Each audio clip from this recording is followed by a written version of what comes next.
for this town hall came, and these two specific issues for this town hall came about because when I looked at these two issues, I had seen a sort of a deficit of folks being able to give their opinions. I received, and I know my fellow counselors that are in the room tonight also received many, many emails regarding the digital surveillance technology flock that was installed throughout the city.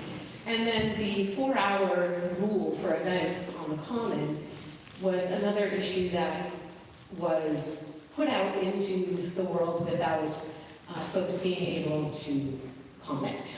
And I did hear from a lot of constituents, and I know my fellow councilors heard from a lot of constituents about that issue too. So that's the impetus for this town hall. And what I'd like to do is, I know in the program, in the advertisement, I said we were going to start with the digital surveillance. However, the digital folks are going to take some time to get their digital presentation going. And the first speaker that we'll have is Joshua. He's a freshman at Waltham High School, and he started a petition and got his fellow students together to ask the mayor to reconsider her decision about having the restriction of 4 hours for events on the Common. And I'm super, super impressed that we were able to connect and that he took this effort upon himself. And I told him that when I was a senior in high school back at Beverly High, we were asked to speak at a school committee meeting because they were cutting our funding. And fast forward 20-something years later, one of the other women that came to that school committee meeting is a city councilor as well in Beverly. And so I said, not necessarily the trajectory you're going to follow, but being involved and getting your voice out there certainly makes such an impact on your community. So without further ado, I'm going to have Joshua come up and explain a little more about this petition.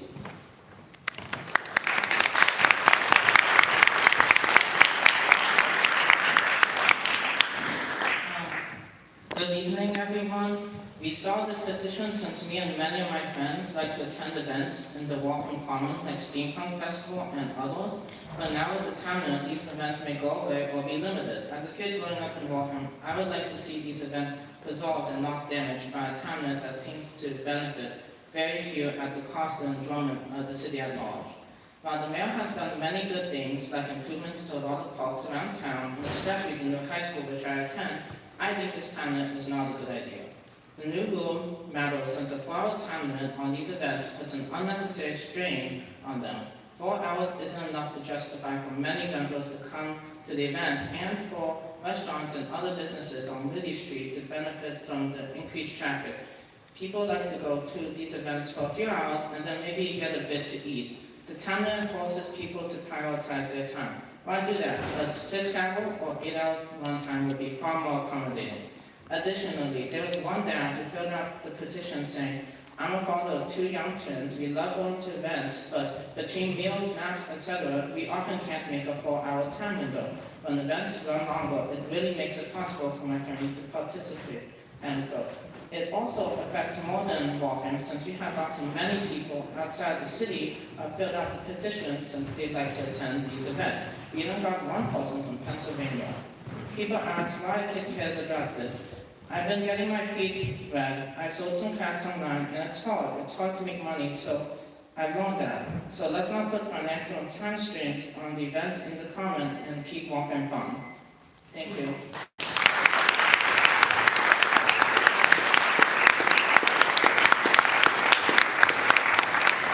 Thank you, Joshua. And I realized I didn't introduce myself. I just started talking. So I'm Colleen Bradley MacArthur, one of your 6 at-large city councilors, and I'd like to acknowledge that we have Kathy Ann Harris from Ward 8, my colleague on the council. We have Andy McKay, also one of the councilors at large, and looks like Phil Hanley, the councilor from Ward 3, and then we have Emma Zumas, one of my colleagues at large for the city council. So thank you.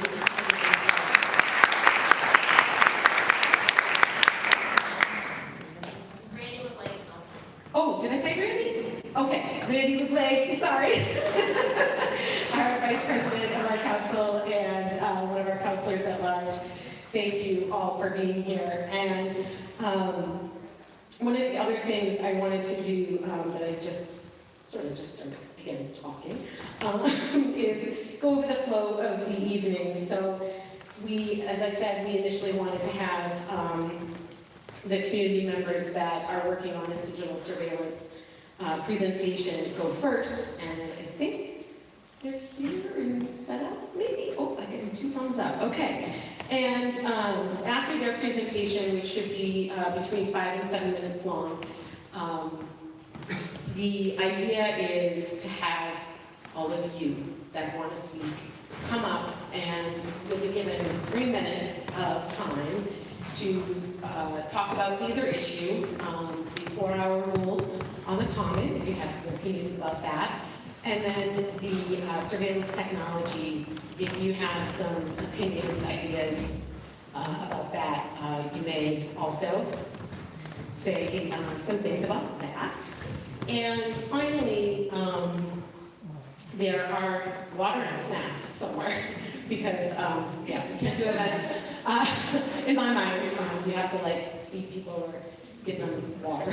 At least we're going to be stay here.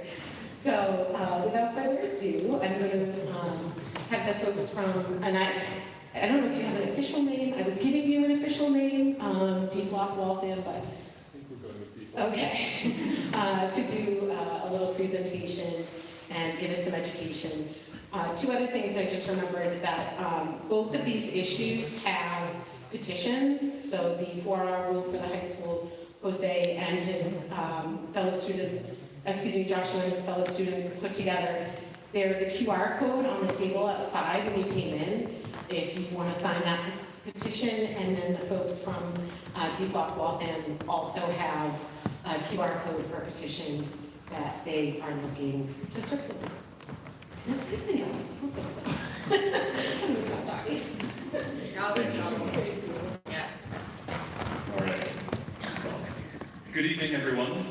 Thank you for your time and attention. My name is Kelton, and I've been a Waltham resident for about 2 years now, working as a scientist at a nearby university. I love Waltham. I love our town, our businesses, our green spaces and parks. It's a great place to live. So why are we here tonight? Well, because we all care deeply about keeping Waltham a great place to live. Just like you all, I care about my personal privacy, a right guaranteed to everyone under the 4th Amendment of the Constitution. Right now, that privacy is being dismantled by an AI company called Flock Safety. It is a for-profit company that sells surveillance hardware and subscriptions to their software in order to monitor every vehicle passing nearby one of these Flock cameras that has been set up around Waltham by the police department. These cameras build up a picture of your coming and going on a daily basis, monitoring everyone indiscriminately. Supposedly, these cameras are here to reduce crime. But unfortunately, they are shockingly easy to hack, as another speaker will attest to very shortly. There is a wide range of security flaws that makes these cameras very dangerous to all of us, meaning that a bad actor could turn the system against us, use it to track an ex-girlfriend, or even monitor the comings and goings of the Waltham Police Department itself. Flock is also not cheap. It costs $48,000 a year to the city for just 16 of these cameras. Today, I am a concerned citizen, concerned for our privacy, for our safety, and the safety of our community. But I'm also a scientist, and I care about data. So the question many of us are asking ourselves is, if we sacrifice our privacy, if we pay a big tech company almost $50,000 per year, what do we gain? will crime go down? Well, 2 Flock employees published a white paper a couple of years ago with an analysis showing that adoption of Flock cameras accounted for 10% of the solved crime in those cities that adopted it. However, I work in biology, and if a drug company came out with a study saying their drug improved treatment, I would be highly skeptical. Why? Well, because the scientists in that company have a financial conflict of interest in performing the research. The better their drug looks, the more money they're going to make. Similarly, the Flock employees who stand to gain a lot of money if their product does well, and they help sell it. There were 2 other research collaborators who gave the study a year of oversight, but within months of publishing that paper, one of those collaborators voiced public concerns about the study, saying that the data was too varied and incomplete for the researchers to draw any significant conclusions. So even authors on that paper questioned the claim that Flock reduces crime. What about independent research?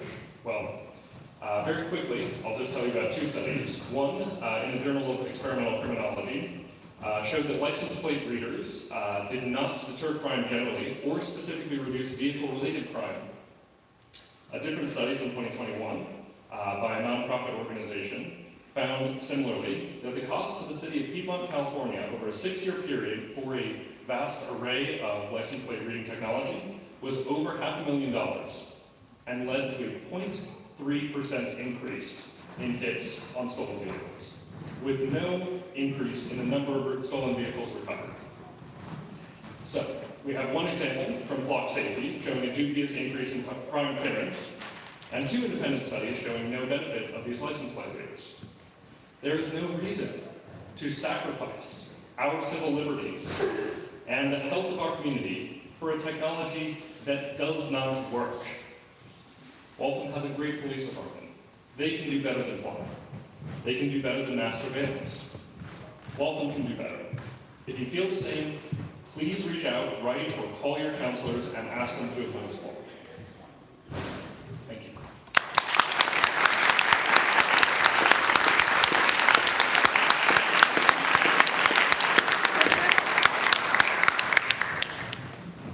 Sure, I'll take this forward.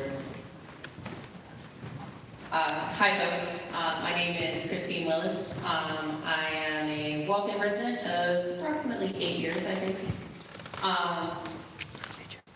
I am what I would call a layperson when it comes to most of these topics. I do not have excessive expertise in law and Fourth Amendment constitutional issues, and I do not have a background in cybersecurity.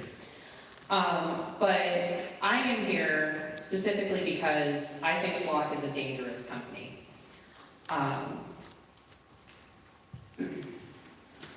What I would like to raise to the community today is that the character of the company Flock and its CEO are not somebody that we should be doing business with. So as my friend Kelton alluded to, Flock is first and foremost an AI company.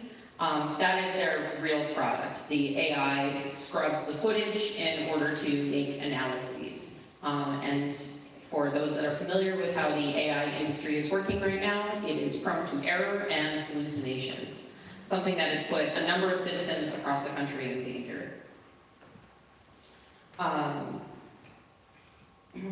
And of course, like any big tech company, their motto is to move fast and break things while hiding their intentions in the terms of service agreement, of which Flock is in control of.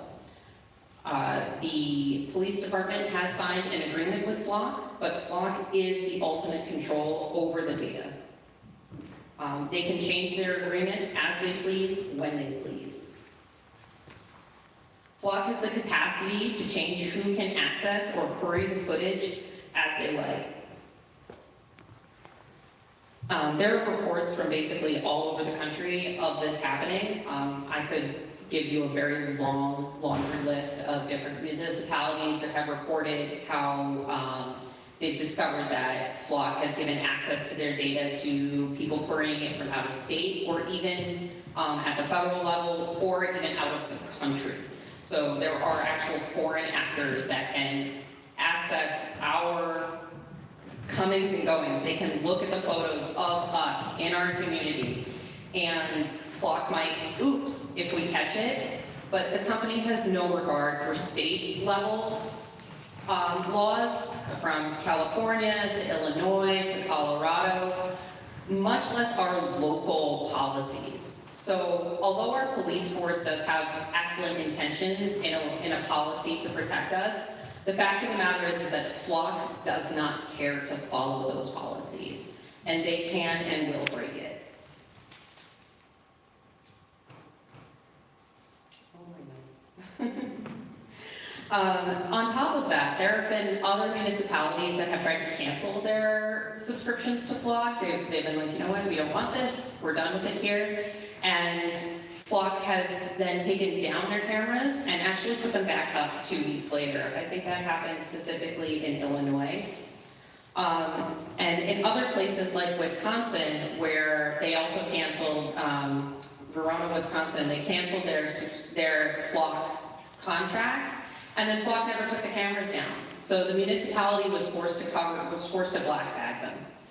So Flock really doesn't have any regard to our state laws. They have absolutely no regard for our local policy. They can and will share our data with any federal agency that they like, whether that's the FBI, the CIA, the Department of Homeland Security. They can and they will, like any large tech company. And I just don't think that this is somebody that we can trust to do business with, on top of the cost and the lack of effectiveness. Honestly, that's the end of my talk. We can do better.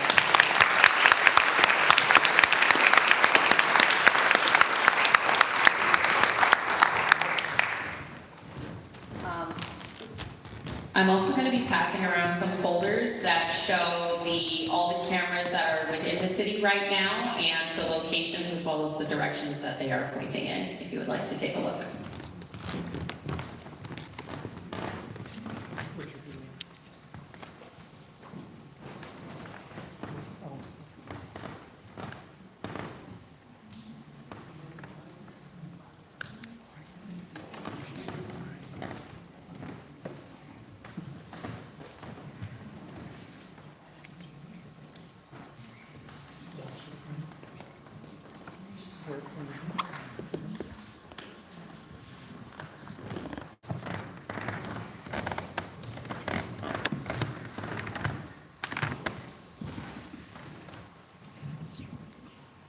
Good evening, everyone. First of all, thanks for showing up. I was expecting to see maybe 20 privacy enthusiasts here, so this is great. Hats off to all of you for showing up. So my name is Jake. I have worked in Waltham for 11 years and lived here for 4 with my wife and baby boy. And one day I was walking him when I was on paternity leave, and I noticed a funny theme on a street post on Moody Street, and that was kind of the beginning of this journey.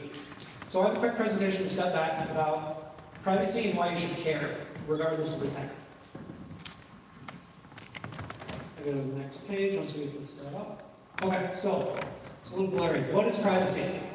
It's defined as the claim of individuals, groups, or institutions to determine for themselves when, how, and to what extent information about them is communicated to others. This was in a book in 1967. It's kind of the fundamental legal theory for privacy. It's basically the ability to live your life without being tracked, analyzed, or recorded. It's a personal boundary. Americans are known for valuing their personal space, their personal boundaries. It's reasons that we close our curtains at night when we don't have any neighbors, or there aren't any street lights on to give us light pollution. It's the reason we wear a swimsuit at the beach. It's the reason we close the bathroom stall door. It's the reason that we send letters instead of postcards. Think about how a postcard is quite visible. It's the reason we lock our doors at night. I don't live in this. I live just down the street. I don't need to, but I do. I don't know, old habit. Privacy is dignity as well. It enables us to move throughout the world without feeling like you're being watched, analyzed, or recorded. And below that is a very niche subject that I learned in my privacy journey called the panopticon, which is an 18th century philosophical thought of a prison in which the guard can see all of the prisoners, but the prisoners do not know they're being observed. It's an eerie thought. What is changing with privacy? The digital world has accelerated this change, obviously. We have the ability to create systems that can track, record, monitor everything about everyone. The question is, because we can do this, should we? This kind of information would reveal about individuals where they shop, where they worship, where they seek medical care, where they drive. Is there anything that can be derived from a person's visit to a gun store, a dialysis clinic, a therapist, a weight loss clinic, a divorce attorney, or political headquarters? These data points become a record over time. Specifically, a flock, sure, it's your license plate at this intersection. But over time, it tells a story. You used to need a warrant to get this information, and now you can outsource it to an AI tech bro. Then you have to trust this data is stored appropriately. Remember all of those items I mentioned before. What kind of healthcare you get. Your insurance company would love to know if you have an issue. Do you go to a gun store? Maybe an oppressive government wants to undo your right to bear arms, and they know you go to a gun store. Divorce attorney, other things like that, so they can sell you ads for divorce attorneys. The easiest way to prevent this is to limit the creation of these records in the first place. Once privacy violations they become normal, they're very easy and they tend to extend. Think about 9/11. I flew before 9/11, before the TSA existed, before you have an option for a government worker to pat down your groin. And we think that is normal now, but 24 years ago, that would be insane. NSA and their wireless, they're warrantless wiretaps, which if you've heard about Snowden, you'll know all about. Google and Amazon have microphones in your children's room if you have one of those devices. Continuous erosion of civil liberties, of which Flock is a perfect example. Next slide. It's not about the past, it's about the future. And I'll be quick. An average person today could be persecuted tomorrow. Should whistleblowers not have the ability to have privacy to talk to journalists? Have you ever written anything or said anything that could be misconstrued in isolation? Would you like to get fired because a picture when you were partying in your 20s got out to your company 20 years later? Basically, privacy is not about enabling criminals. It's not about enabling bad people to commit crimes. It's about limiting power. And I don't think anyone in this room has thought that the government will not abuse their power. And that's the end of my presentation. Thank you.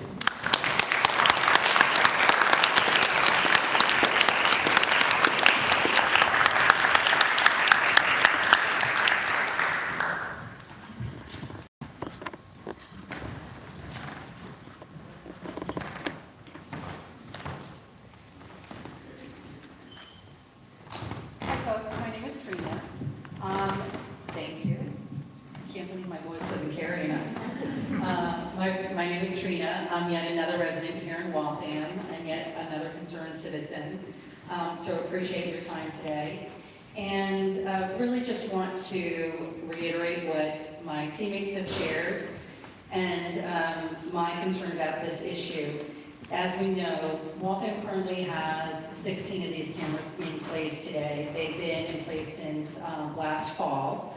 And when you see the folder that's being passed around, I think that's really, the one thing that's really notable about this is that, oh, you're gonna put this out.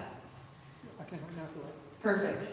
Is that the map really highlights the fact, and I apologize because I'm jumping in on you now.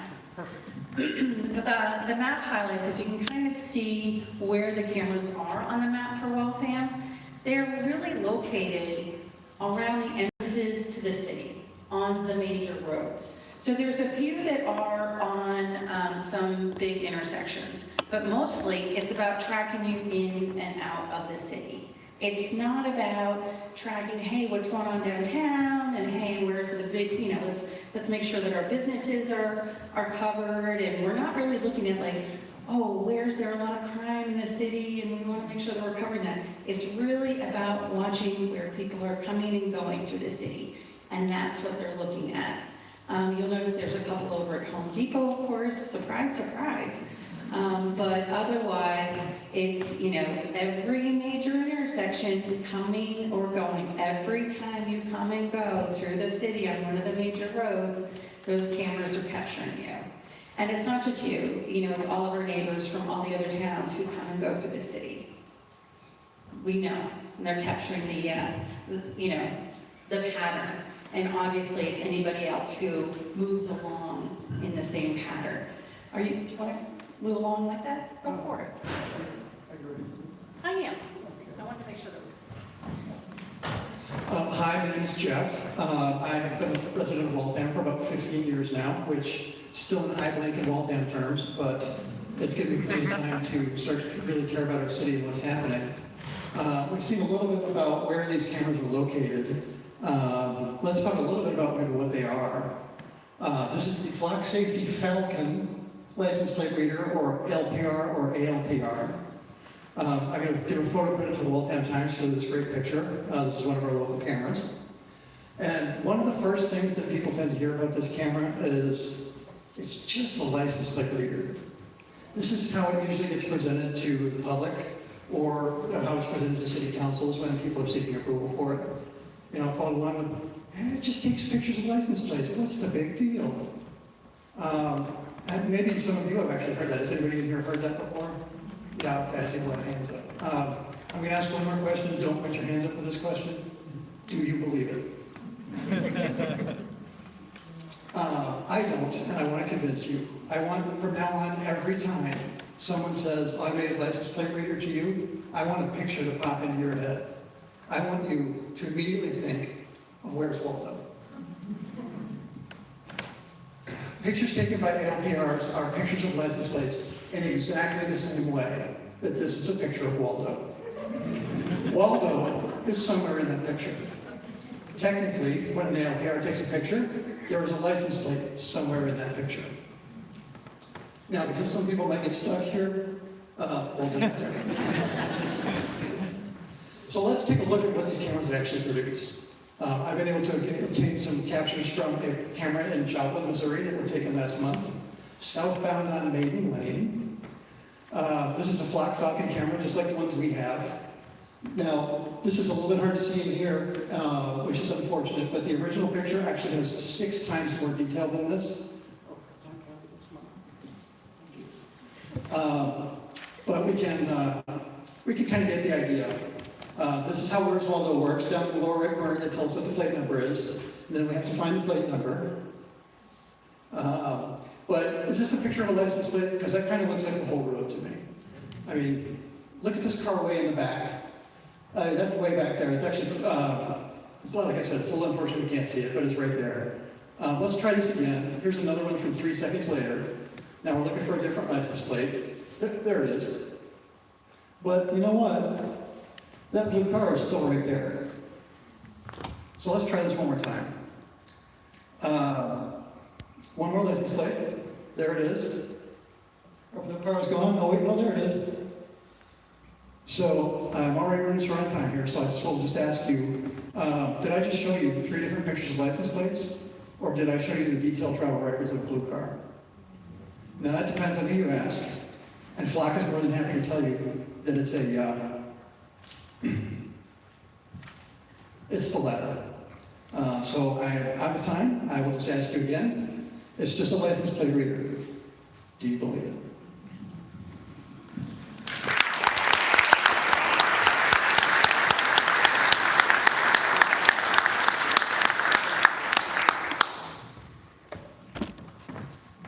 Thank you so much. I appreciate all of the presenters, and I just want to state a couple of additional facts about the 2 topics that we're talking about tonight, and then what we want to do is start getting everyone's input. And so, as you saw me do, there'll be a 3-minute time limit, and the lovely Deb will be timing you and holding up cards at 1 minute.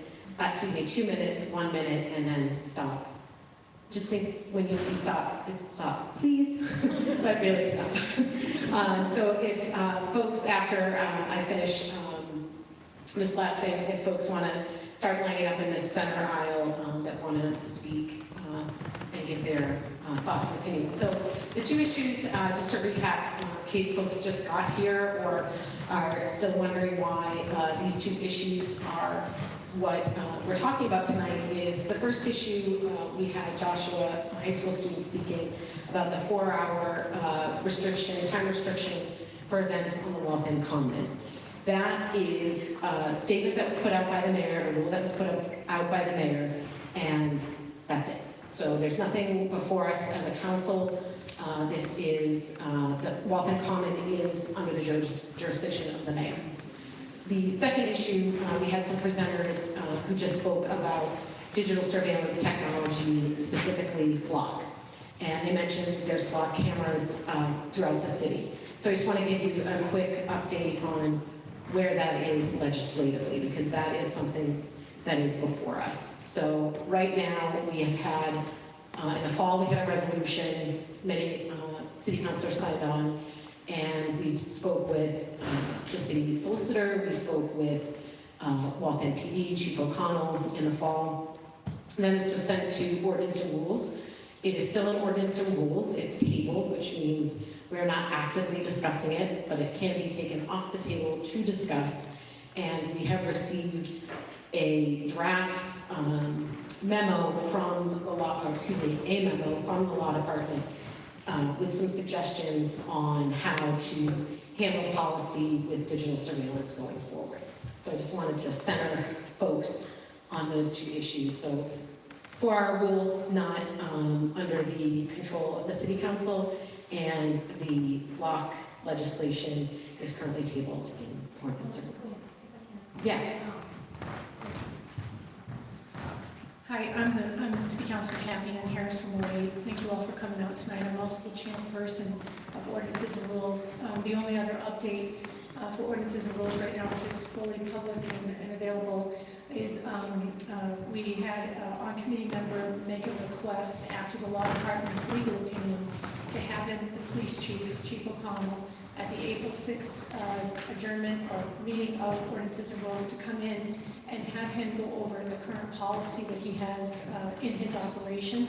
There's been quite a few changes to it. We keep hearing that, so we've asked him to formally come in and speak before the committee and go through the policy changes and allow the committee members to ask their questions. And we're here and we'll listen. Thank you so much. Appreciate that.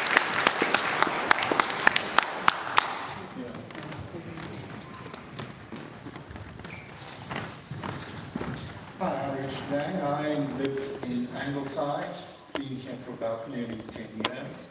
And my councillor is Paul Katz, and he received a letter from our Angleside Neighbours Association. And in that, about this issue, he said, who approved this, to clarify directly, the cameras were implemented through the police department under existing authority. There was no city council vote and no requirement for one under current rules. Now, that's my issue.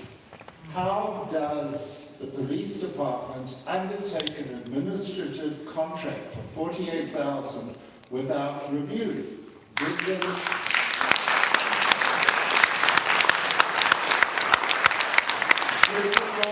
law department clear that contract? Who has seen that contract? What does the contract, have you seen it? Have you seen it? What does the contract say about data retention, data security? Who has access to the data? Now, that to me is the fundamental issue that I am very concerned about our wonderful police department having autonomy to be able to undertake these surveillance activities without any community representatives. The council members did not know about it. I am very happy to read the Waltham Times, and I read about all the little resolutions, a donation of $500 or $6,000, or little things going on that the council puts through, and it's in the record. $48,000 contract to a surveillance for-profit AI system. 97, thank you for the clarification. It is ridiculous that this is not being reviewed. And where is it going to end? If the police department chooses to add in a personal identification thing, they can do that if it's an administrative task. I really feel the council is falling down on the job, allowing the police department to have contracts with other external organizations that are a threat to our independence. Thank you.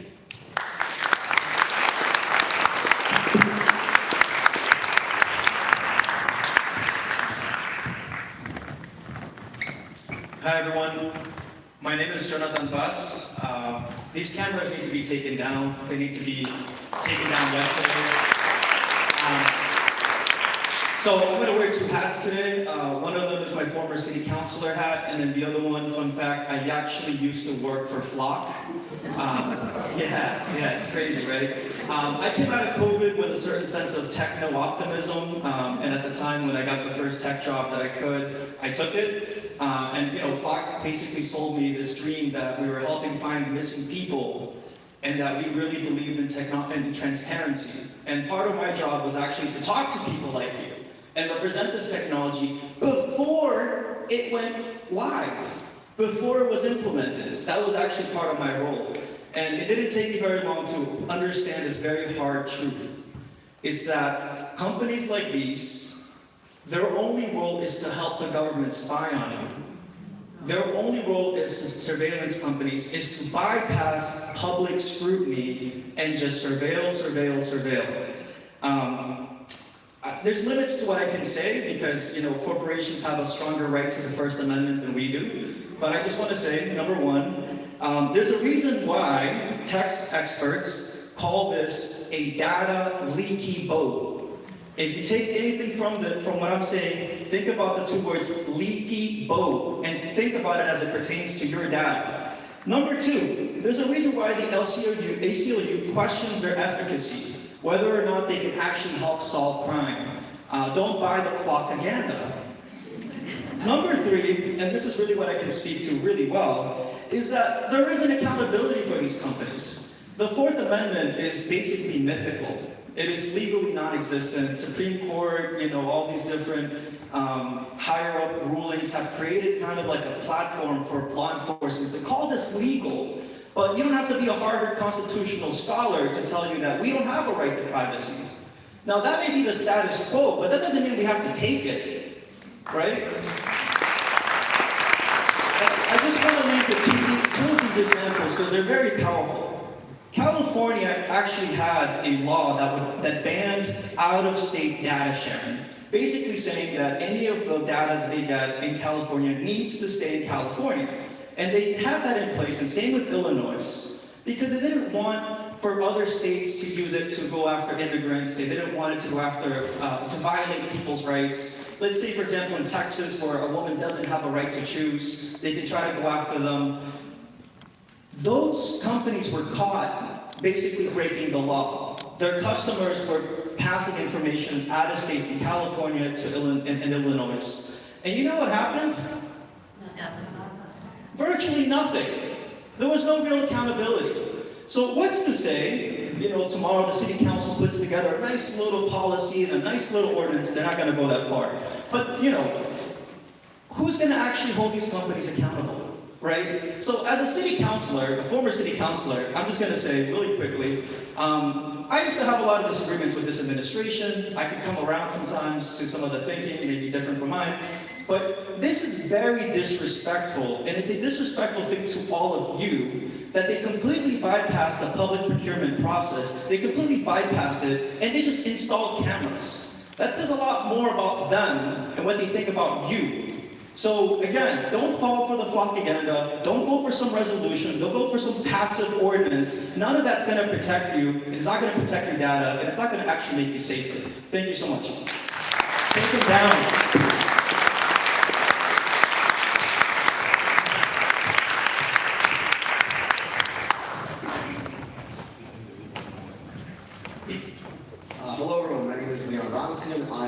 attorney in Waltham practicing in criminal law. I would just like to illustrate one point, which is my biggest issue with these flock cameras, and I'd like your all input on this. So, let's say you guys live on School Street and you have your car parked in front of your home and there's a hit and run, right? Someone drives by and just absolutely scrapes the side of your car. You go outside, the next morning, you call the police, they check the flock cameras, they see, okay, so this car was driving this way, they see where the license plate went, and that's how they follow, right? All right, so the car's gone, it's left town, they have no idea where it's going, so the question is, they get the license plate, they can get maybe the driver's history, they'll get a whole bunch of other stuff that might not be necessary for this, but they get a whole bunch of biographical information on the owner of the car. So they charge, likely, the owner of the car. Now, by raising a hand, how many of you think that is sufficient evidence to prove a conviction that that person was actually driving the car? It's not correct. That's my biggest issue with this. Now, at higher levels of criminal investigation, higher levels of prosecution, fine, there are arguments to be made. But the vast majority, right, the vast majority of things that this would be used for, these sorts of, in my opinion, these sorts of incidents. So, realistically, if you're just charging people and when it gets down the line, there's not enough to actually do anything about it, then the whole thing is moot. It's pointless. So that was the one point I wanted to really hammer home for all of you today. That just because it can capture an image in motion or in time does not actually help convict anyone, does not help prosecute anything, it doesn't actually help solve the crime. All it's going to tell you is who owned the car. And if your car was stolen and that's how they're tracking it, well then you have absolutely no idea finding out who actually took your car in the first place. Thank you.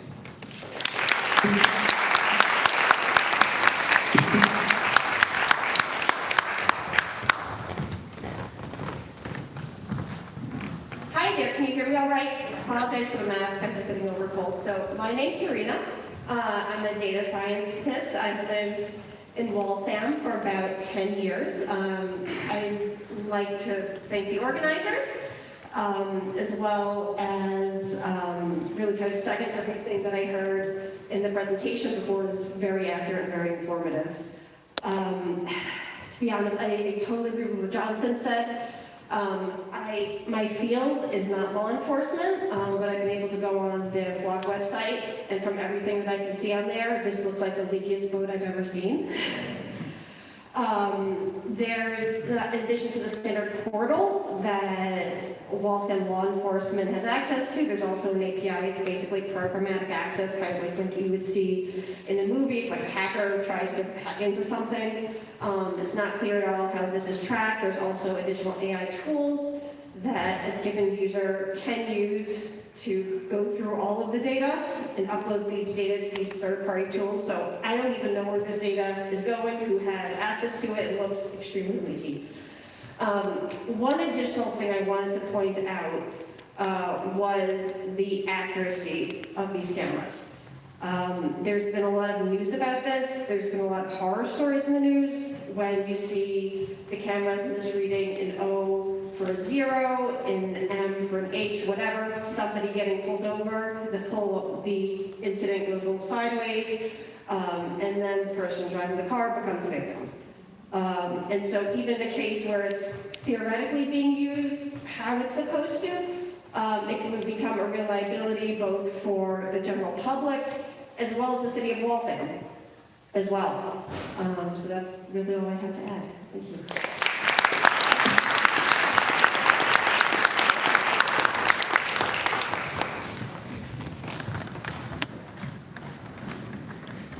Hi there. I'm not an expert in anything. I'm an older Waltham resident. I've been here for 32 years. I would just like to say that even if these cameras made us safer, I would rather be less safe and more private. I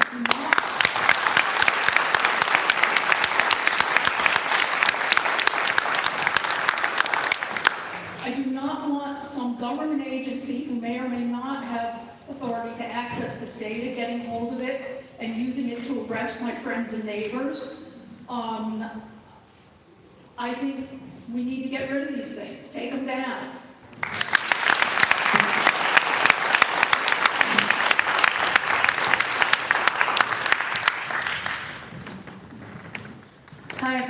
this short because I'm also not an expert. I've been a resident of Waltham for about 8 years now.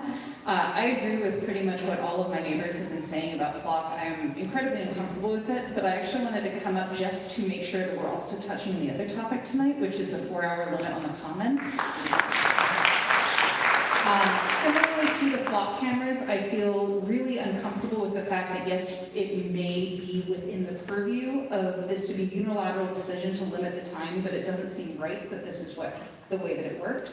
I see this as harming some really rich cultural contributions to this community, such as pride and steampunk and limiting the way that we're able to gather, and I'm not really sure I see what the benefit is. So I just want to thank the students for bringing this to our attention and for doing these petitions.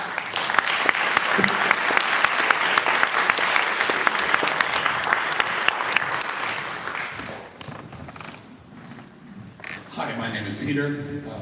Live on the south side. Been a resident here for about 7 years. I also own a business for a number of years longer where I go all over Waltham.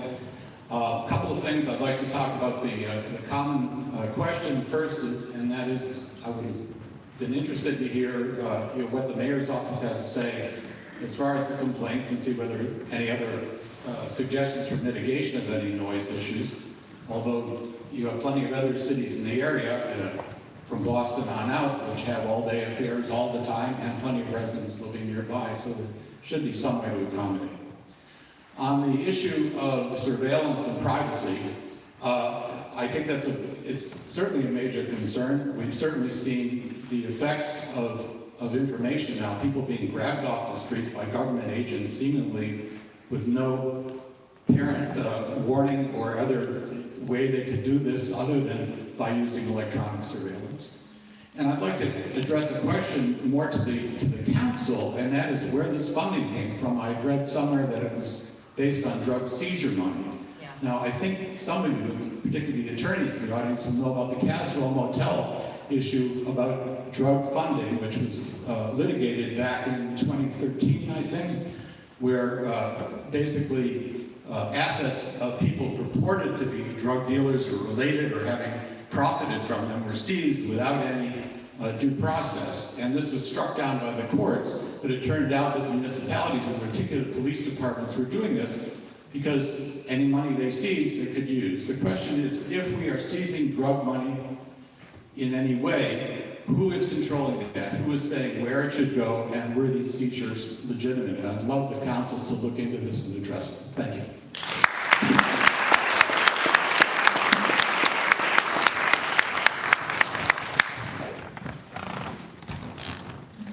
Hello, my name's Brody. I grew up in Waltham, and I was very happy to move back here after school because we live in such a safe community. And I'm so grateful for everyone who makes Waltham such a lively place. When people ask me what my favorite holiday is, I say the Steampunk Festival. Waltham is such a wonderful place to live because of the city and because of the people who live in it. I feel incredibly safe living in this city. I walk alone at night as a woman living in this city. I'm not fearful for my safety living in this city, and I don't understand why we need a surveillance system when it comes with side effects. If it was completely neutral, I wouldn't be concerned, but it seems to be solving a problem I don't see and introducing new problems. One thing I've heard about Flock is that people seem to think it's only tech folks who don't want Flock in our city. I've printed out, you can go on Ring's website, where they announced that they were canceling their partnership with Flock. Ring is a home security system. I don't think tech folks are paying money to have cameras in their homes. And the Super Bowl was on February 8th. I don't know if we all saw the ad where Ring was announcing that they were partnering with Flock. On February 12th, they canceled their partnership. America does not like Flock. This is not a few people in Waltham. There is national pushback against Flock. It's not just people in Waltham who don't feel safer with Flock in their community. It is people who are paying money to have cameras in their home who don't feel safer with Flock in their community.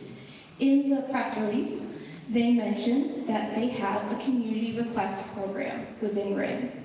They mentioned a specific incident of a shooting. Within 7 hours, neighbors responded sharing 168 videos that captured critical moments from the incidents.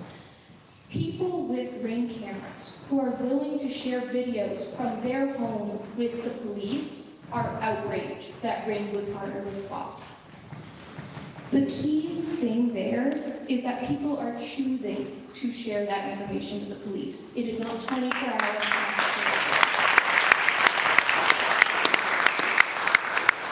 This is not a Waltham issue. This is not a tech-phobe issue. This is an America issue, and we all need to protect each other and protect our neighbors' privacy, just like we do every day here in Waltham. Thank you.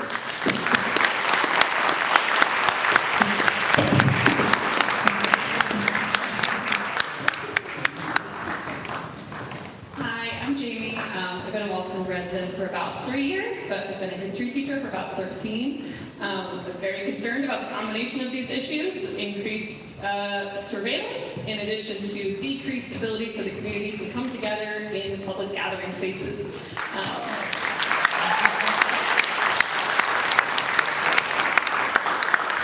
This is the kind of things I teach my students about, to watch out for when we look at this kind of shift in how our government is behaving and viewing us and how they're legislating us. So I do think the Flock issue has been covered incredibly well by other speakers. Thank you very much for all your work and research on that. Again, I think surveillance increases, we should always be a little worried about. I will speak a little bit more to the 4-hour limit on the Waltham Commons. People have spoken a lot to our cultural events, to the economic activity that's brought to Waltham. I think this is also very clearly targeted at limiting our ability to come together to protest, to hold vigils. Yeah.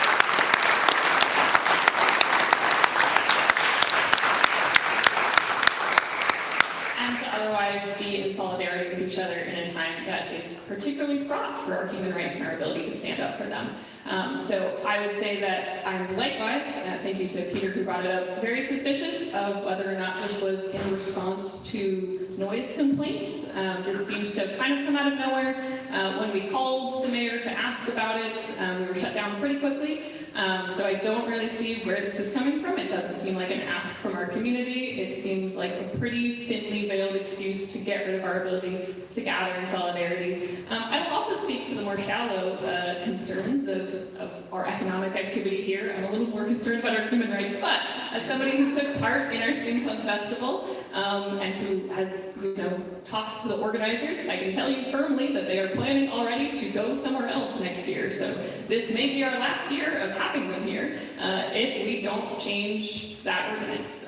So they are not going to keep coming here. That is like a pretty done deal if we do not go back on this.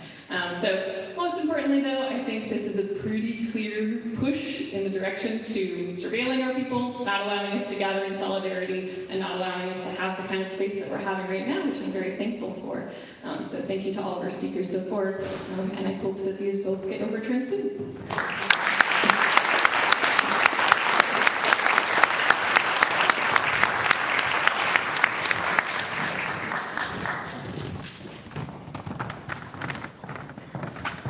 Hi everyone, my name is Joe Durkin, and everybody that's spoken previously is making so many good points, and much of what I have to say is going to be fairly duplicative of that. There's a few things that I would like to raise my concerns about, and that's the way that I've seen this being communicated, and that is as these devices expressed as license plate readers, and also as these being installed in response to addressing drug crime. I don't think that I need to argue the point too much that describing them as license plate readers really diminishes the scope of what these are capable of. The technology and storage, AI, facial recognition, and it is easily able to turn these videos, and also a network of these around the country is easily able to take these videos into a permanent database of everyone's comings and goings, who you associate with, what your preferences are. And as opposed to what I think of as a license plate reader, is something that just sends me a ticket for not paying on toll road.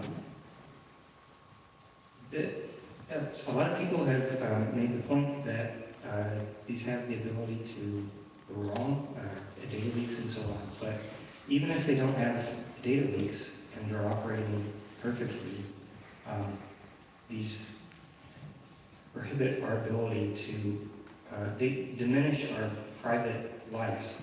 Hannah Arendt wrote that private life is not just something that's nice to have, but it's necessary for cultivating a personal identity.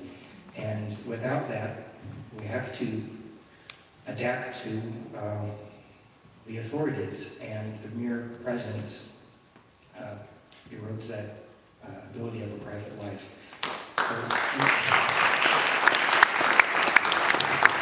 So in that context, having these as a response to drug crime makes this a collective punishment on all of us. So thank you.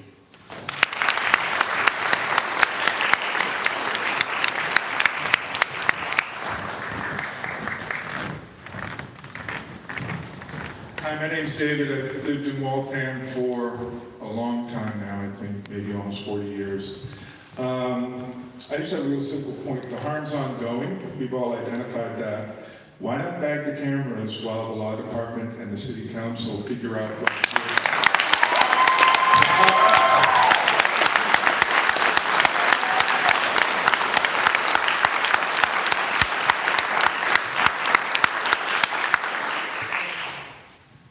That's my idea.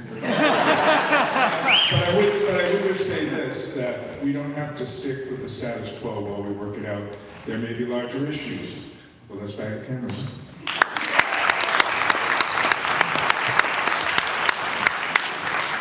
Do you guys have the authority to do that unilaterally? The council? So who has the authority? Anyone with a trash bag. I mean, seriously, is that what it takes? We just have 12 step ladders? The council can do it. Okay. I'm certainly here to listen, and we didn't, I want to say this as a counselor, when I spoke publicly on camera and helped sign one of the resolutions, I found out about block cameras through social media. Right. Give first microphone, please. Oh, sorry. So, by the way, I'm not trying to put you on the spot. I apologize for that. So. I don't mind being transparent. The matter is docketed before us, but and I've said this publicly before the council. Again, my name is Kathleen Harrison. Thank you all for being here tonight. Many of you are my constituents, and I really appreciate seeing that. I just want to share with you that the journey of the council is when we found out about this, myself included, from social media, from folks like you posting what had happened. And so the council then wrote a resolution and asked to have an accounting of what's happened. And that's been the public process that we're in right now. And Councilor Logan from Ward 9 wrote a resolution to explore a possible ordinance. And that was law department opinion, and now we're having the police chief in to talk about what the policies are and to ask clarifying questions about where we are with law. That's all public, and I have no problem, laying the water line where you guys are. And you guys are free to express yourself here tonight, and I have no comment on what happens to the camera. So I guess we'll have to figure out how the government works and how we can actually get this done without getting arrested, because obviously we'll be on camera doing it.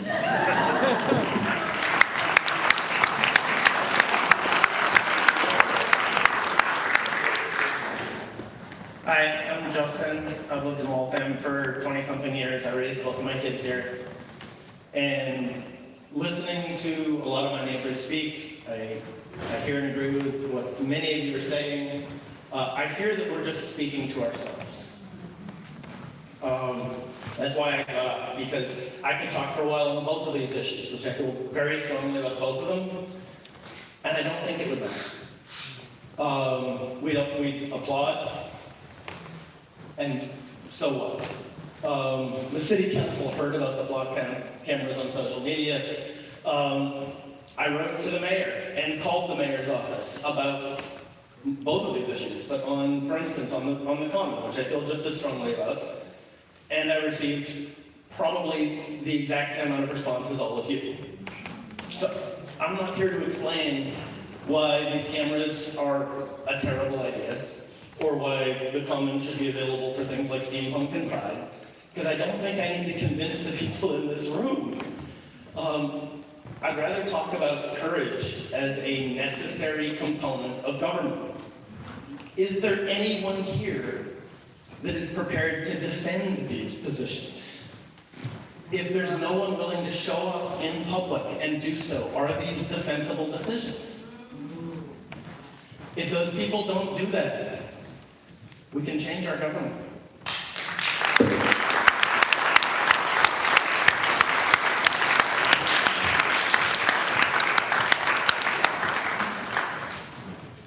Hello, my name is Mike Cameron, and I've been a resident of Waltham for over 15 years. I've also been a software engineer for over 15 years, and I don't work on AI or security or surveillance software, but I do work in the healthcare industry, where security and data privacy is very important. It is at the forefront of everything we do. And the perspective I can offer is that even in systems where we are trying our hardest to keep everything secure and private from everyone, not share data with other people, every day we find problems with our software. Every day we find problems with open source libraries that are used to build all kinds of websites, are the foundation of the internet security. We have to patch these things immediately to keep our patients' privacy intact. And I would like to think that the City Council and our government has the ability to audit and understand the security practices of companies like Flock. But having worked in the software industry, I suspect that this information is not available or shared. In general, companies do not share when their software has been exploited. They try to patch it and hope that nobody figures this out. And I'm very concerned about what a company like Flock is doing when people find exploits in their software. I'm very concerned about the number of people who have legitimate access to this and what they can do with it. And we've all heard anecdotes of police officers who have legitimate access to these systems, using them in ways that are not approved, tracking people that they're stalking, finding out information about people from their personal life, etc. So I just like people to consider that even when you're trying to do everything right, this is so hard, almost impossible to keep things secure, and we have to think about whether we can trust these organizations. Thank you.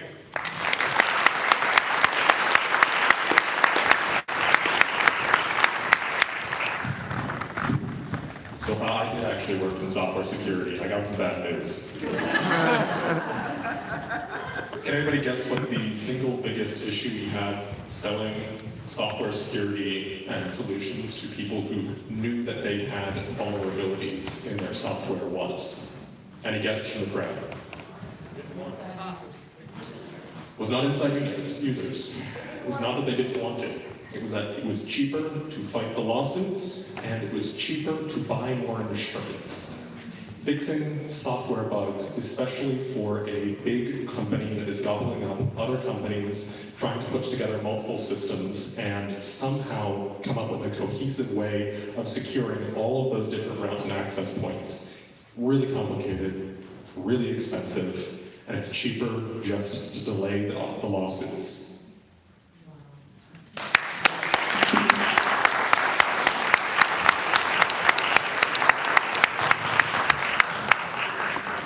Hi, my name is Melissa Honig, and I am the lead organizer of the Watch City Steampunk Festival.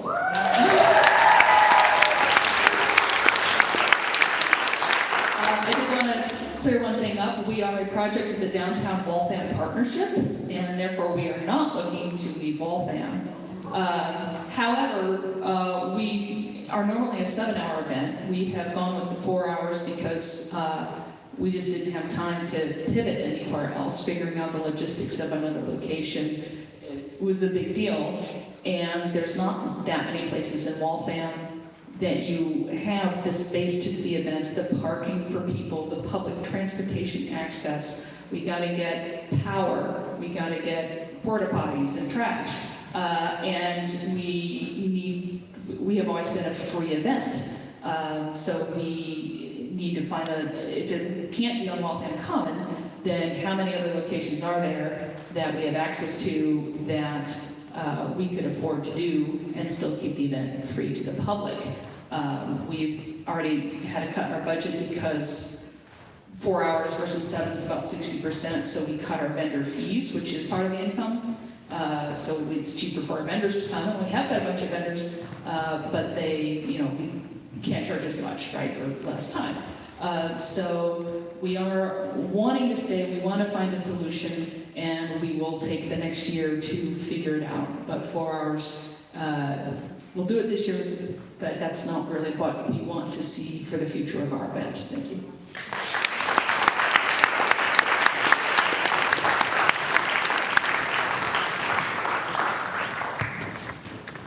Hi, I'm Diana Young. I've been here for about 30 years. And I wanted to talk about a couple of things that are somewhat tangential but related to what we've been talking about. I'm a member of the League of Women Voters, and one of the things we did a few years ago, and you can clap for us, is we did a study of the city charter and the charters of other cities of similar size to Waltham. And one of the things that Waltham has is what's called a strong mayor. And it gives a tremendous amount of power to the mayor, and very little, really, in my opinion, to the council. That resolutions are nice, but they have no binding power on the mayor. Our charter has been in place since 1986, I believe, and it could use a refresh. And we could look at things like, do we want the mayor to have that much power? Is it possible that you could be within the same structure and have the city council gain some power? Now, I don't know the answers to all those questions, but it's worth a study. The second thing is the procurement used for the flock cameras. I don't know if the council has taken a good look at how the police department can spend money that is not going through the budget. Have you guys looked at that particularly? Yes, I think it's at the state level. It's at the state level. Well, anyway, that's worth looking at. The last thing that is worth looking at, well, maybe two more. One is that when you start dealing with things like the common, the mayor made a decision, and based on articles and work done that was reported in the Waltham Times, there were no noise complaints for the actual use of the common. There were noise complaints about people from the various rallies we've had, but they're mostly on the sidewalk. They're not on the common, and they're not controlled by somebody who controls the common. That decision was under the legal term of arbitrary and capricious, and so while she has the authority to make decisions around the common, an administrator does not have the power to make arbitrary and capricious decisions. Of course, you got a sewer, so something to think about. Maybe somebody wants to do that. And the last thing, Waltham has a terrible behavior when it comes to voting in municipal elections. 21% of our registered voters voted in this past election. When we have a mayoral election, it's a whole, like 32% voting. If you want change, you gotta get out there and you gotta get other people.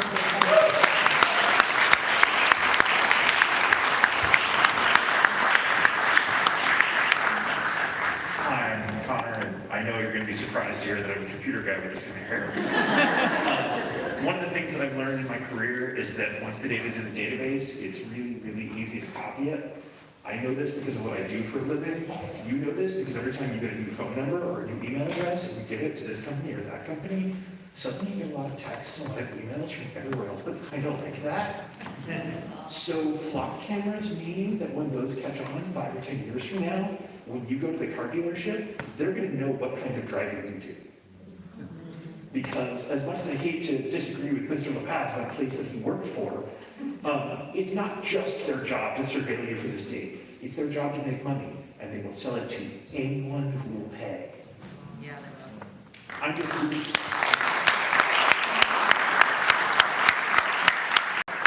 moving back to the area. I used to live here years ago, and I came up here for a weekend, and I went, oh my God, I love it here. I need to live here again. So I'm a little behind on town politics, and I have a question to the councilors in the room.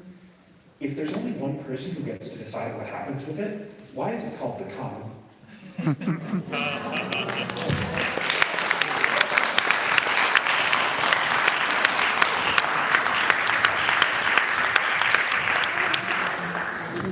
Hi, my name is Elise. My husband and I have lived in Waltham for 40 years. Our son has only lived here 35 years, because that's how old he is.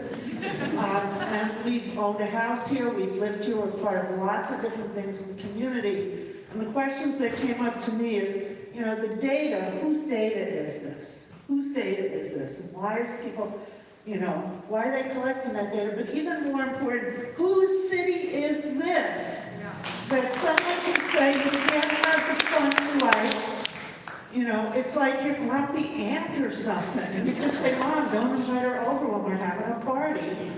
You know, let us help, you know, let us do what we need to do. But it needs to be the people of the city and their elected representatives, and Diana's right, everybody needs to be electing them, say, this is what we want in our city.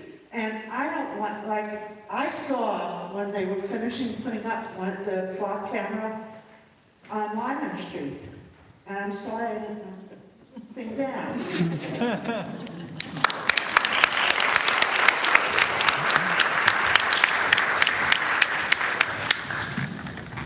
I guess I'll have to take the prize for the longest residence in Waltham. I've been here since 1968, I think it is. That's over 60 years. And even at that time, we were called razors if we tried to interfere in the local politics, because you were supposed to be born here. So there's two topics. With respect to noise, I don't know about noise on the common. I don't think those of us who are down on the No Kings events actually make a lot of noise. It's the supporting cars going by beeping all the time, telling us to support. And almost 100% of the people driving by are supporting us. There's maybe one giving us a free So I would like to say, in general, to the city councilors, I think some noise ordinances would be great. We happen to live out by the college, and we wake up in the morning to 4 or 5 leaf blowers out there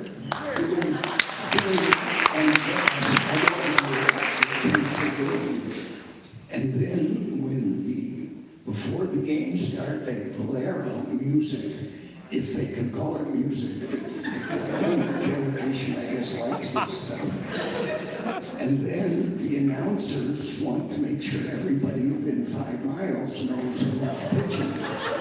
So get rid of leaf blowers. That would be good for the environment, and go to electric ones instead of gas powered.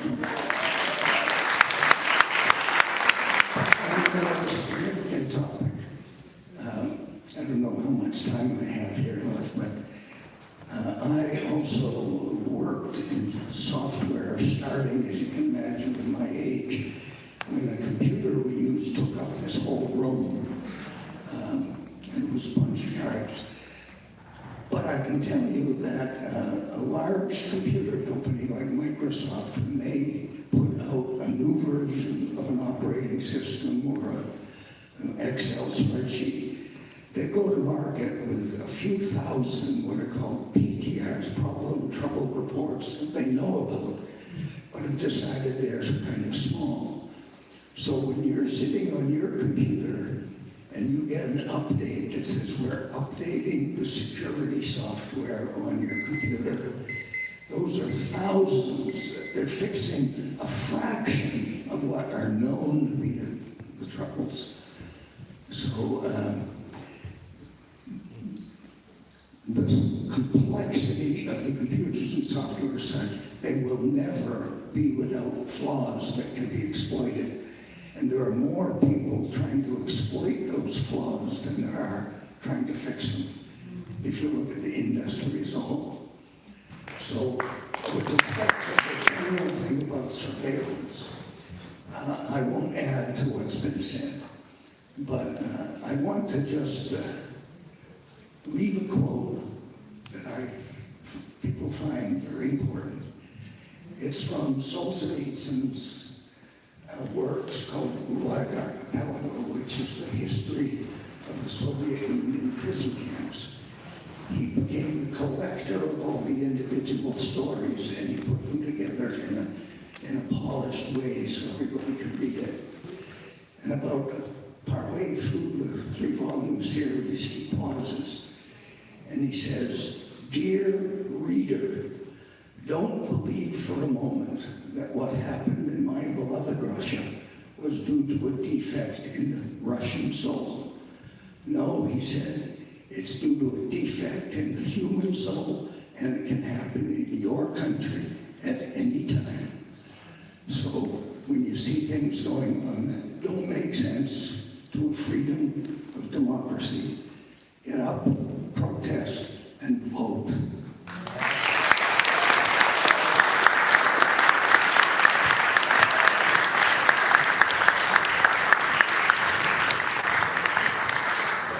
Hi folks, I'll keep this quick.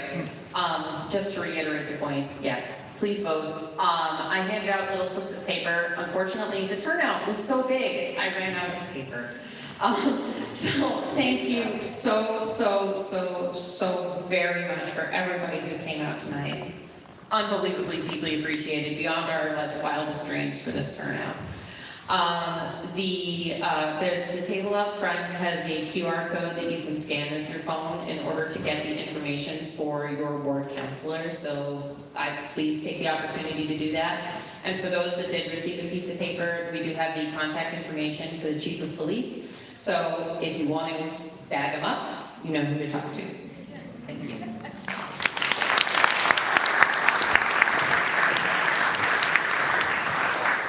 Hey all, I'm Mike. I've been in town, lived in town for 5 years, been working here for 15. So I agree with what some others have said. I think we're preaching to the choir here on the block issue. It seems like there's a lot of alignment. Everyone has a lot of legitimate concerns. Here's what I'm worried about happening. I happened to be at the ordinance committee meeting a few weeks ago where the law department reported out, and the law department is recommending against an ordinance. And I think everyone needs to know that. The position of the law department right now is that they should not pass a binding ordinance for a number of reasons I disagree with.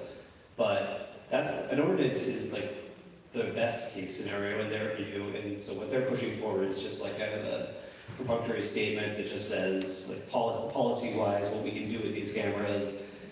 It's not going to do anything. So what I'm worried about is we're going to get some performative action, and then everyone says, okay, we heard you, we heard all the upset at this town hall, and we did something. It's not going to be enough, so don't settle for that. Stay loud, still talk to your counselors, email the mayor. Don't settle for some symbolic action.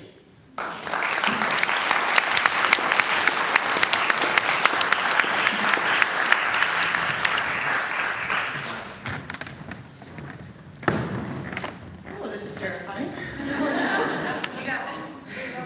Yes. Oh, I'm shaking. Let's see. Your cameras are bad. Oh, good. Jennifer, I've lived in Waltham since 2003, and I've lived in the Highlands since 2011. And as bad as the cameras are, everybody has said that. So the thing that I actually am really mad at is the common. And part of it is the complete lack of transparency and no justification for this. And part of it is, if she's mad about the sound, put in a frickin' decibel limit and apply it to everyone, because every summer I can hear the music from the common in my house in the Highlands. So that's clearly not the problem. And that's all I got.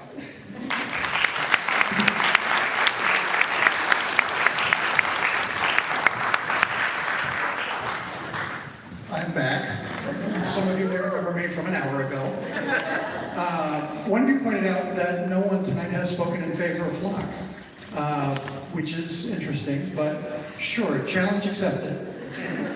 I will make the strongest argument I can in favor of license plate readers, and I warn you, it's not that great. These license plate readers have two primary modes of functionality. The first one is this one that we're mostly been talking about, where they collect 30 days of data on everyone's movements. That's me, that's you, that's your families, that's our neighbors, everyone. It's community surveillance. And they can search through that data retroactively to find out, when they're interested in you, what have you been up to, anything interesting that we can use. Now, the second way that they can use the system is called a hot list. And this is where if you have something like a stolen car, you can take the license plate, put it in the system, and it looks forward into the future. So if you take it, if that car comes into Waltham, then the police get an alert. And one of these is a whole lot more useful than the other. I've been studying because Flock started putting out a bunch of PR and having the police departments, every time anywhere in the country, Flock is used to solve a crime, the police department immediately puts out a press release. I have collected over 100 of these, and what I have found is that in the overwhelming majority of them, it is the hot list functionality that gets used. It is the hot list functionality that does not require surveilling everybody, does not require keeping records for 30 days, that gets used. When they need to look back into the past, usually it's earlier that day to when the crime happened. In a few cases, they have to go a little bit farther back. I have yet to find a single case, not one, where they had to go 30 days back. So no matter what else you think about these cameras, if you think that being able to find, stolen cars in Waltham is a good reason to have them, okay. I mean, I don't. Neither do the people who've been dragged out of their cars because it read assume 2 is a 7. But the fact is that there is simply no reason to have 30 days of history on all of us just in case. Thanks.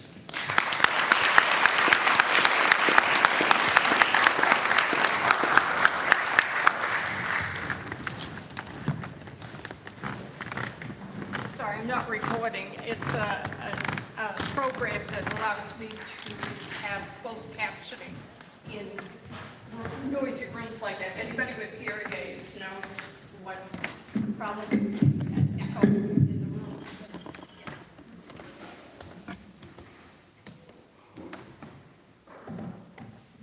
So my name's Marie Daly, and I'm actually a breezer. I've been here for 75 years, so sorry.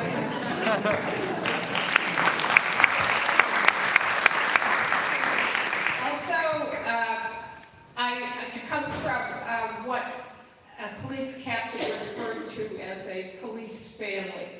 My grandfather was an NBC police officer, and my other grandfather was a Cambridge police officer. And I also have a friend who is the retired chief of police of a nearby community. So I emailed him and asked him about this issue of the flock cameras in Waltham. And before he became chief of police, he had been sort of the data guy for the police department in his town. So I asked him what he thought about the flock police cameras, and he said he's against them.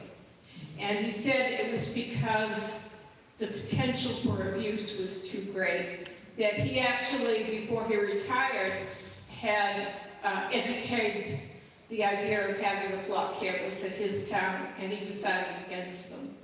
So, it isn't a given that all police officers are supporting the idea of flock cameras. Thank you.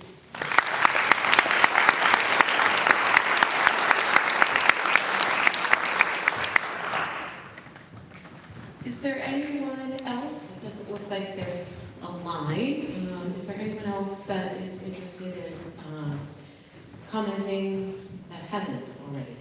Can I just say one thing about something? Sure. And I actually want to address it to the counselors we have left. We had more earlier, someone left the room. Which is that someone gave us the really useful information that the law department is going to recommend against an ordinance. I don't believe you have to listen to them. This is the courage I was talking about. The council may not have the power the mayor has, but I would not just ask, but expect any elected representatives we have to at least use every piece of power you have, even if that's just a matter of making it a clearer public record, making an ordinance that strongly states a position. I've worked in companies where I've had lawyers that write advice, and one of those advised me many, many years ago, please remember, I don't get to tell you what decisions to make. I just get to tell you what the risks are. So I don't want to see anyone in our city government use a recommendation as an excuse.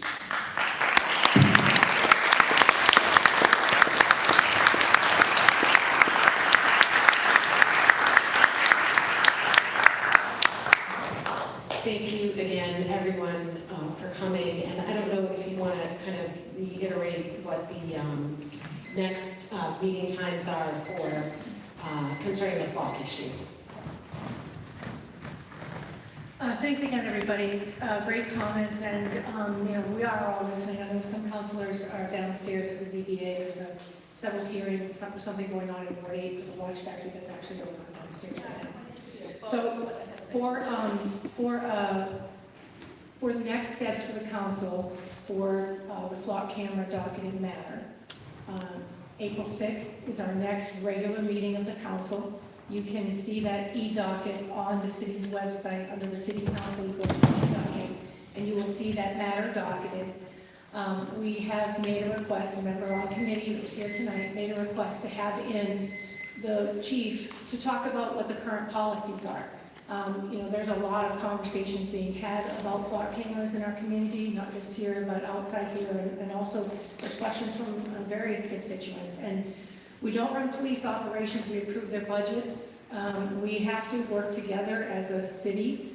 We have to be able to do that. I understand, that there are different approaches to how we work together, but I'm a councilor that's accomplished a lot in this city, and it's done so by mostly listening and then finding a path forward. First thing we have to do is speak to the chief of police, because he is the man in charge of that and has policies, and then we need to look at that policy and say, are there any weak spots here? Is there anything we could do to tighten? Getting full repeal of a contract or anything like that is not the purview of what we would do as a governing authority, but it's a conversation that can be had. The ordinance piece, we do have an opinion from the law department, and that is being taken up by the committee. As chairman, you have to allow your committee to work. You have to allow democracy to happen. And I think that's what we're doing here tonight, and I think that's what we'll do going forward. Thank you. Thank you. Appreciate that. And I was just looking back on the city website, and it looks like November 3rd was the Monday night before the election that the resolution was discussed. So I didn't get a chance to look. WCAC records all of our meetings. So hopefully, if that one isn't on there, we should make a request to have that reposted, because that is the meeting, again, where the chief came in and our legal department, and we discussed, as a council, we asked questions about and discussed our resolution regarding the flock cameras. So again, if anybody, last call, doesn't look like anyone's going to speak, but thank you again for being here. And just a reminder, there are QR codes for the petitions, and happy to talk to folks after. I see a question. I've got a quick question for you. Does that mean it's solved already? There's no design to have the flock cameras? It sounds, putting this husband out. Is that what you're saying? Because we can't do anything about the contract that's already signed? We can't do anything about the contract that's already signed, but we are having conversations about the policy and What does that mean? It's a 2-year contract. It's been signed. So it's done. Well, it can be canceled. No, I mean, you don't have the authority of the council. Yes, you don't have the authority to cancel that contract, and the money that was used to purchase this equipment was asset forfeiture money, which the police can, I believe it's a state law, I have to look it up, but it's a state law that says they can use that for There's a number of things, but technology is one of those things. And so, as the counselor had said earlier, a lot of us found out about this, most of us found out about this on the council via social media, that these cameras were put up.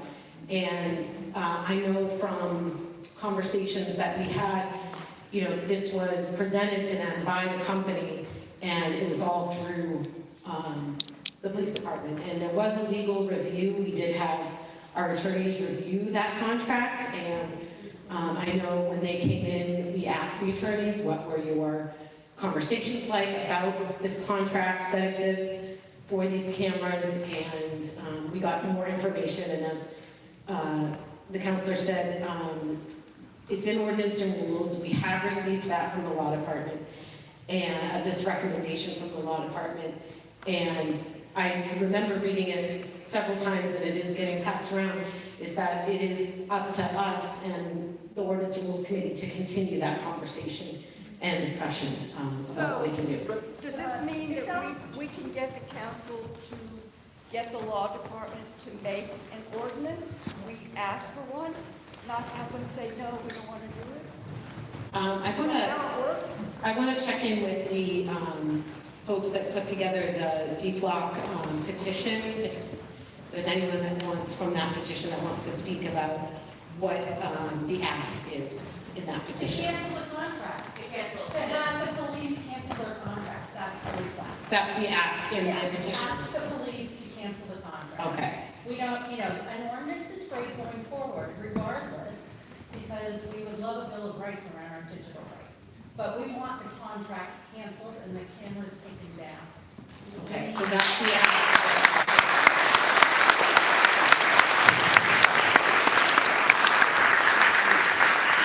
Who owns the data? Does the police chief control the data and choose to share it to flock? No. It cannot be that they own the data. The police is the contractor who collects, who has given them the right to collect the data in Waltham. The chief of police must have the right to control how that data is shared. Thank you. So part of the discussion on November 3rd was, and subsequent conversations that the council has had and ordinance and rules has had, is around the specific language of the contract. Because again, we didn't find out about the contract until after. So our questions were to the law department, because they had reviewed it when they approved the money to be used, or they recommended that, they had reviewed the contract and the police spent the money. So we asked the law department, what was the process when you were reviewing that contract? What are the things in the contract? And so it has been reviewed by our law department. And that is why they gave us that analysis. They went out, if you read, and I'll try to post this again, but the opinion does research other cities and towns that have similar either technology or similar policies. So there are blueprints for things like this going forward, but that's all part of the discussion. So the contract, yes, it has been signed, it has been reviewed by our law department, and again, this was all before we were able to see it. So all we could do is react and ask questions about the contract. So in summary, the first ask is to get them to rescind the contract, the 2-year contract, take the cameras down. Yes. And going forward, we want an ordinance that describes what's happening in modern days now with these surveillance, computers and AI. And not have them say, no, we're not going to make an ordinance. We need an ordinance, a new one, right? Thank you.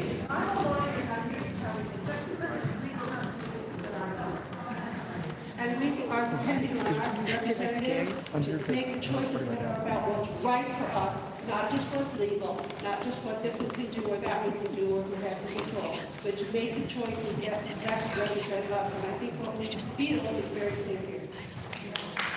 Thank you. say that although you may not have the authority to cancel the contract because it's a 2-year contract, you have the authority to say we're going to ban the cameras so the clock does not continue to collect our data. And we don't want to do that. Anybody else have? We actually did do a records request and got the contract, and it turns out that the police do own the data. They own the data for 30 days, and then it is deleted. There's one very, very big asterisk in this, and that is Flock can use this data for the development of their own algorithms. So they can use your car, your license plate, or anything else that was recorded by pedestrians, faces, people walking by for the general purpose of training their algorithms. As somebody who has been on the company side of writing these contracts, this is what you put into a contract so that you can use the data for what you want. The police own the data, Flock can use it for training purposes, and that is a very, very big loophole that you can drive a truck through.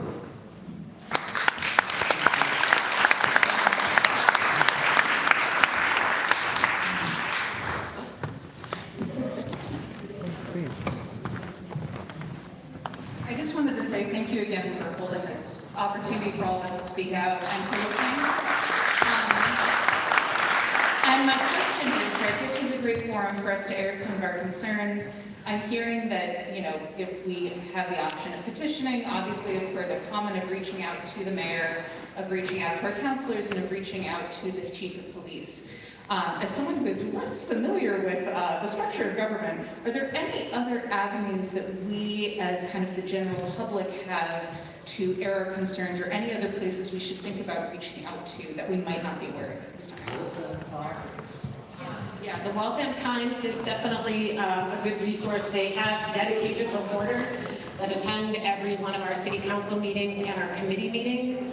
I would encourage, and I did with the folks that reached out to me from the DFLOC Waltham group, to attend, and I think someone did reference attending a committee meeting. And presence and showing up really does matter, because it shows that you're taking it seriously, and you get to hear what's being said in the room. You know, we publish minutes of our meetings, and sometimes it's a bit of a summary, but if you're in the room or you're watching it on WCAC, you're actually hearing the context of the conversations and the questions that are being asked. And I will say that, just in closing, that, you know, the resolution was signed by, I think, almost everyone on the council. And I was looking for the text of that, and I will find it and make sure that it's posted, because, you know, it was said earlier, we found out like you found out, and that's not how I like to work as a city councilor, and that's not how I know my colleagues like to work as city councilors. So please trust us that we are on it, and we hear you, and I appreciate so much y'all coming out and saying these things, because we can take them back to our jobs and to our colleagues that weren't here and say, here's what we're hearing, here's what we're learning. And that informs us and the work that we do on the council. So thank you again, and feel free to take snacks, because I know it's a good one.